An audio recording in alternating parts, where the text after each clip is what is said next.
Tonight on NAIT NewsWatch. Albertans are rated among the most distracted drivers in the country. There is nothing so important that it can't wait. A new way to teach fire safety to kids. So for them it's a little bit of entertainment, but ultimately it's a lot of education. And NAIT plans an experimental garden on a downtown rooftop. We started last winter, and with the intent of being ready to build the green roof this spring. NAIT NewsWatch starts now. Good evening. A new study shows that Alberta drivers, more than any other in the country, are distracted behind the wheel. Without your full attention on the road, you could be contributing to a province-wide problem. Nicole de Champlain joins us live from our news center with more on that story. This week, results from a marketing survey show that Alberta is ranked at the top of a category we shouldn't be proud of. Elise Cox drives to NAIT every day. She admits to getting distracted and that her focus is not always on the road. I listen to my iPhone in the car, so I change the songs and I look at my text messages. Cox is one of many Albertans guilty of multitasking in the vehicle. It's a habit a new survey confirms, identifying Albertans to be the top offenders across the country. There are a lot of things to do in my car that distract me, but in the moment I don't think about what the consequences are. While Cox's main distraction is her phone, there are many others that contribute to the problem. Eating, grooming, and handling other devices are all things that steal your eyes from the road. It takes away from the driver's focus and attention on safely operating their motor vehicle. The survey shows that a majority of Canadians frown upon distracted driving, but 75% do it anyways. Just because you've done something and have done it without a serious consequence doesn't mean that the next time you do it, you'll be as safe.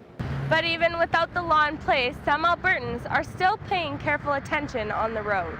U of A student Megan Wilson is a strong advocate for distraction-free driving. I just think that's something that's totally preventable. You can wait 5 minutes. It's not a big deal.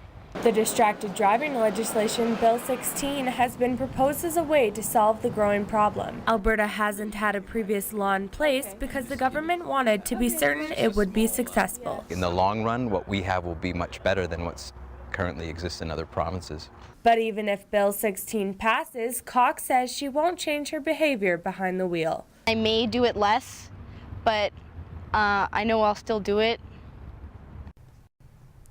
Bill 16 will be debated this fall, and if passed, we could see the law put in place as early as next spring. Are there some distractions that we're seeing being worse than others? Yes, the survey showed that Canadians thought that emailing, texting, talking on the phone, and grooming were more negative than using a GPS, eating, and adjusting the radio. But each distraction will receive the same ticket. Now, is this law going to be enforceable? This has been a question raised by many. The Alberta government believes that the time spent creating the bill will make it effective and enforceable. If someone is caught driving distracted, they will face a $172 fine. Thanks, Nicole. That's Nicole de Champlain reporting live from our news center tonight. You're watching NAIT NewsWatch, your next generation of news. There's a tiny machine in your house that emits a loud, high-pitched sound, which can save your life. It's Fire Prevention Week across Canada, and the theme is smoke alarms, a sound you can live with. Ali Youssef is standing by at Belvedere Elementary School with more. Some local firefighters stopped by Belvedere Elementary School to teach some youngsters about some fire safety tips with some help from the Fire Hazard House. The Fire Hazard House is a $10,000 tool that firefighters use to teach fire prevention techniques to some elementary school students.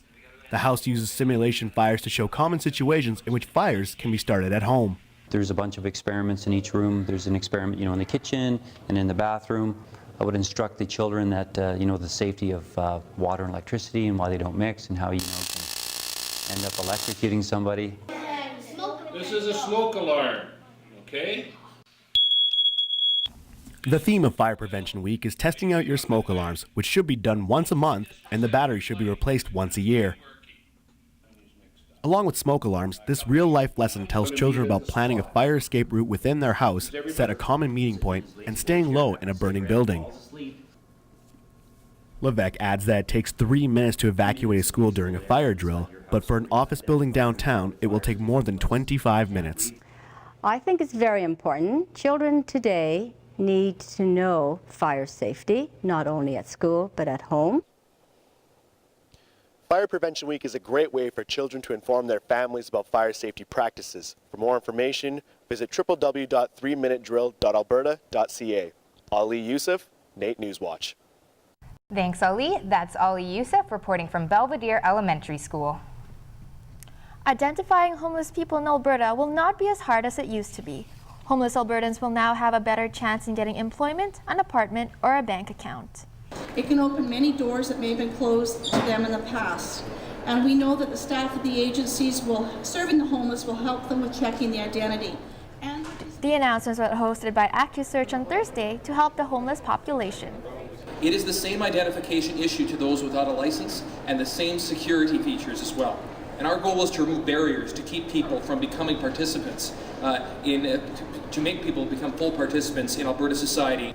Homeless people can now use the address of their shelter to get the provincial identification card under the new government initiative. This commitment is part of Alberta's 10-year plan to end homelessness. Some big changes are on their way to the Edmonton International Airport, bringing the facility to new heights. A new aviation building that will be top of its class is set to begin construction next spring.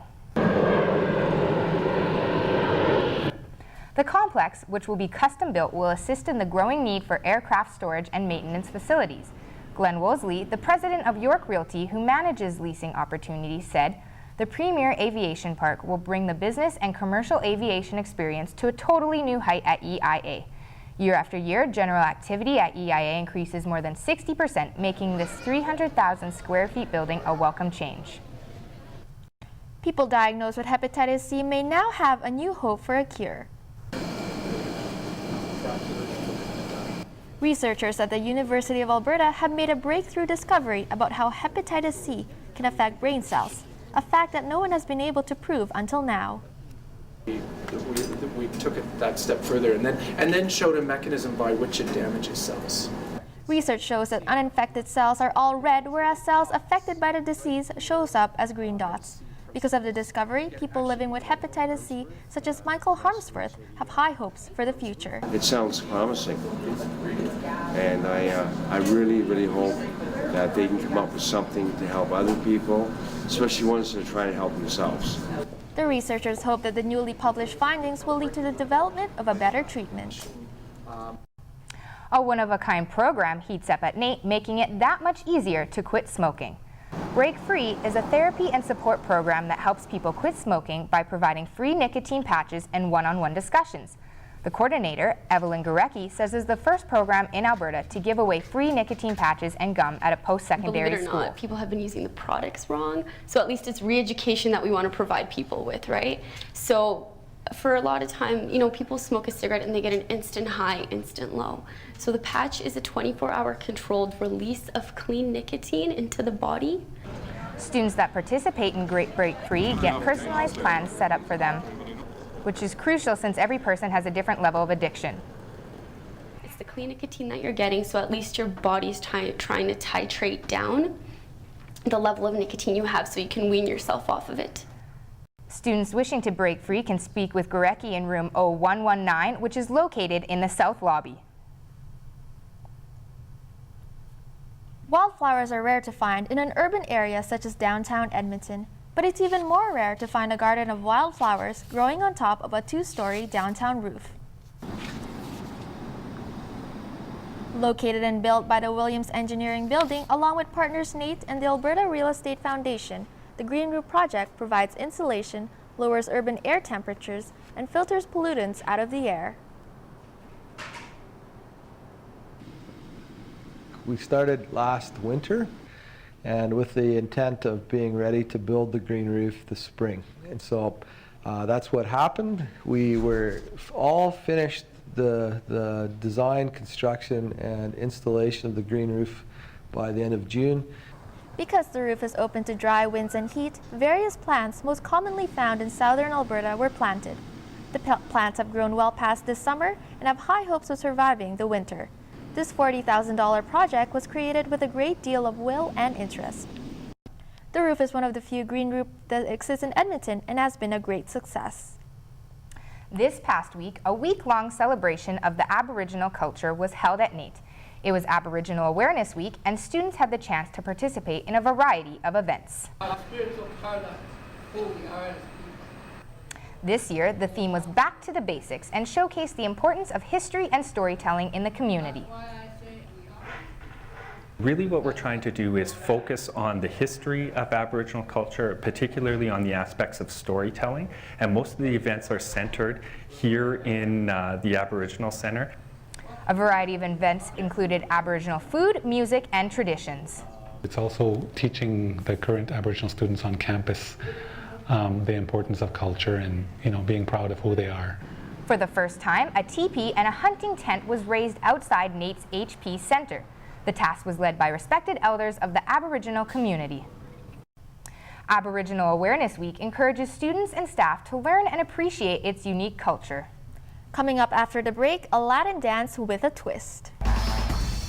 Zumba is an energetic fitness program that's great for students. You have so much fun, you feel so good about yourself, it puts a smile on everybody's face. And NAIT's culinary students help prepare a turkey dinner for the homeless. This event is NAIT's contribution to the community. Coming up in sports, I've got spirit, yes I do, I've got spirit. How about you?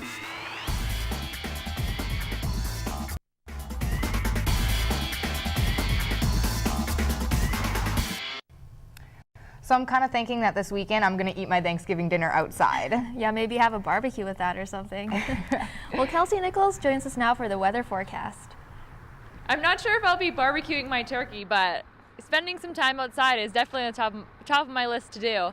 It's what a difference a year makes. It's sunny, it's cloudy, but there's no rain, there's no snow. And a year ago, I remember driving to turkey dinner in a snowfall. So I'll gladly take the wind, I'll gladly take the clouds over a snowfall for turkey dinner. So let's take a look at our forecast around the province and see what's going on around Alberta. In Calgary, it'll be partly cloudy with a high of 10. Heading to Jasper, it'll be same thing, partly cloudy with a high of 8. Up to Fort McMurray, it'll be mainly cloudy with a high of 12.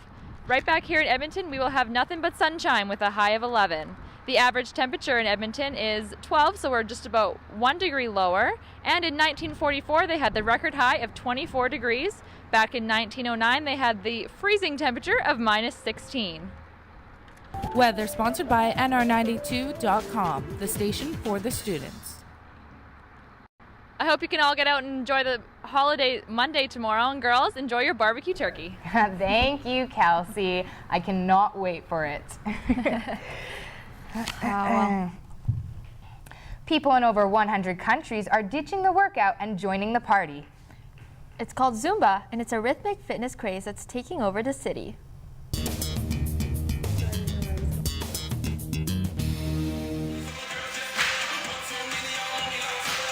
Described as fun and energetic, Zumba is a dance aerobics workout that is guaranteed to make you move. It's huge, it's huge. Just about everybody has heard of Zumba. Most people want to try it if they haven't tried it, and anyone who has tried it shares that energy with someone else. Created by an aerobics instructor from Colombia, Zumba first came to Edmonton last year and has now grown with enthusiasts across the city. We all got certified about a year ago, last September, and it's just grown bigger and bigger and bigger. Classes are packed. The fitness program is a mixture of Latin, reggae, and hip-hop and involves movement from head to toe. While Zumba is fun and energetic, it's also beneficial for students that are trying to stay in shape and relieve stress. Instructors say Zumba is a perfect outlet for students looking for a break. Students should do this because it's so much fun. I know you have lots of stress from exams and projects, and this is perfect to kind of let loose, shake things, and just have a great time. Students like Cindy Correa choose Zumba as their way of staying stress-free during their school year. Sometimes when I'm feeling really stressed with school or I have so much to do, I'll come and do a Zumba class, and then when I'm done, it's just easier to think. Prices for Zumba classes range from $10 to $20. Ryan Flaherty joins us now for sports. So Ryan, I hear you had a pretty interesting experience this past week. Yeah, I heard you were with a bunch of cheerleaders. Hey now, don't get the wrong idea. It was purely innocent. I'll fill you in next in sports.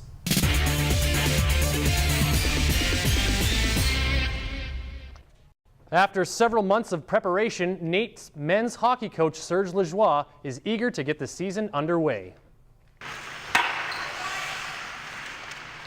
Lajoie was named head coach this summer after 5 years as an assistant at the University of Alberta.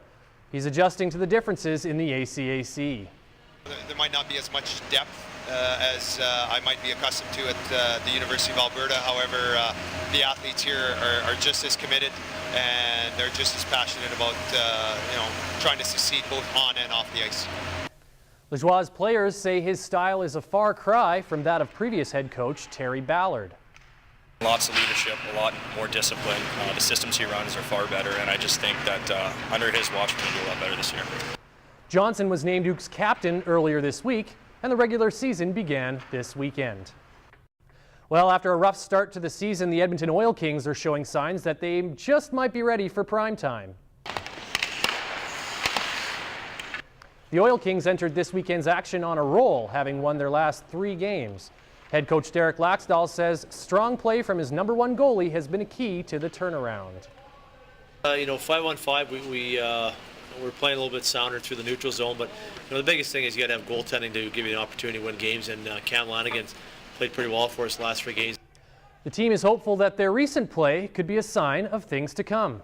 I think we only had 16 wins last year, so coming into this year we want to be a team that's in the playoffs and that contend. The Oil Kings host Prince George in a Thanksgiving matinee Monday. The sport of wheelchair basketball is gaining momentum here in Edmonton. Francis Miller is one of several dozen athletes who meet at the ACT Recreation Center twice a week for a little hoops. People who have just picked up the sport, up to those who are on the national program or have been on the national program, who come out and just have friendly scrimmages and learn some skills. For Miller, however, it's not just about staying in shape and having fun. I've been training the past year to get onto the women's national team in hopes of going to London in 2012.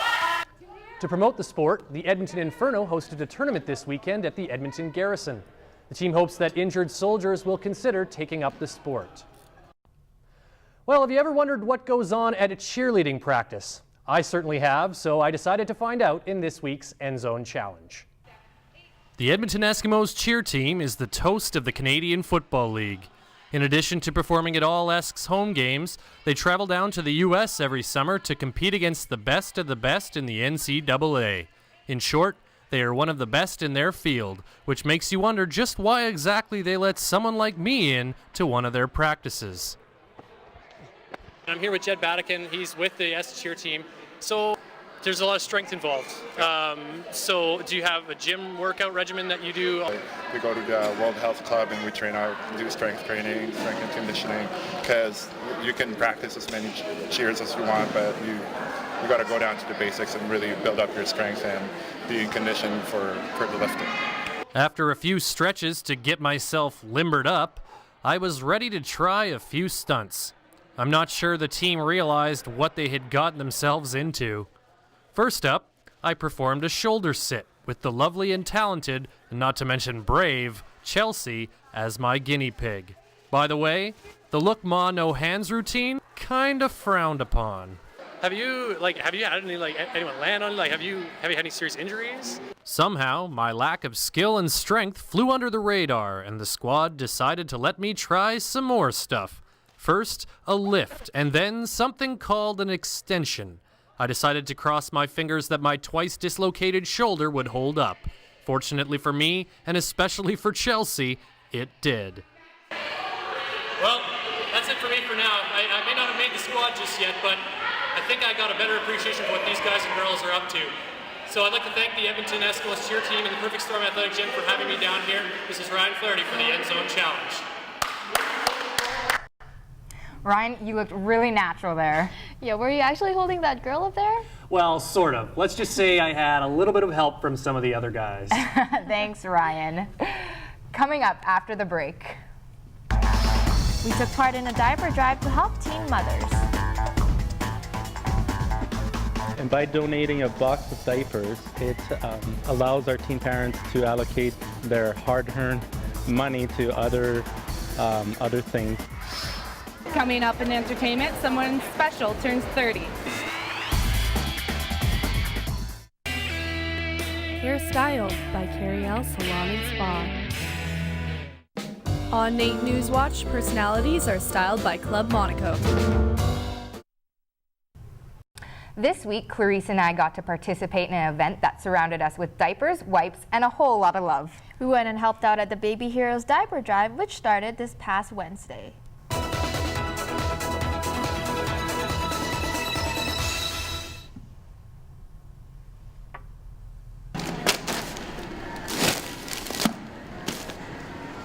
This is the second year the drive is being put on by Tara, a local center and pregnant for parenting teens. Patrick Cadeau, Tara's manager of research development, says this is a great way for Edmontonians to come out and be heroes.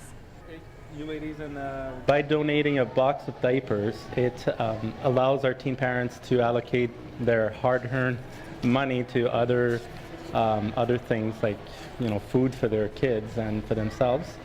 With smiles on our faces, we spent the afternoon hard at work stacking and arranging diapers. Tara hopes to raise at least 150,000 diapers. If you'd like to contribute, drop-off locations are located at Kingsway Mall as well as the Tara Center located downtown. So, Clarice, did you get a chance to go to the Citadel and see that new play? No, I didn't, but I heard Ashley got a sneak peek of it coming up in entertainment.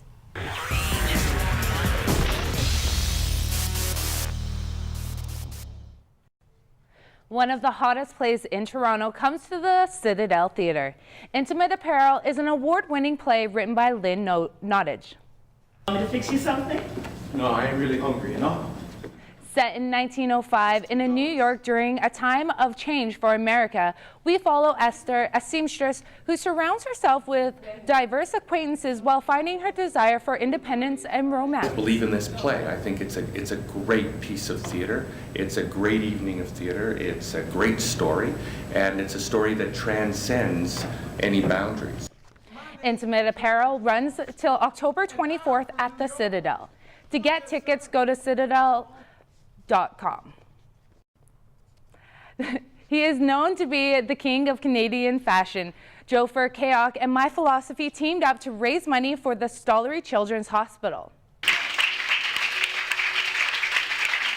Kicking off his trunk shows with the first look at his spring 2011 collection, Jofer donated all the proceeds from his unique design tops for the special Back in occasion. Ontario, the two things that we also support are children and anything, the women's charities. So those are two things that are really sort of close. Exciting to see the community get involved, the local businesses, and realize how important children's health is in our community. This is the first fashion fundraiser show My Philosophy has put on for the Stollery. To look at more of Jofer's collections, go to www.myphilosophy.com. The Marine Life in West Edmonton Mall celebrated one of their penguins' birthdays while recognizing African Penguin Awareness Day.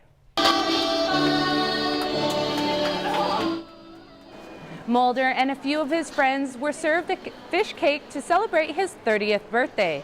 The day was filled with penguin-themed presentations and activities.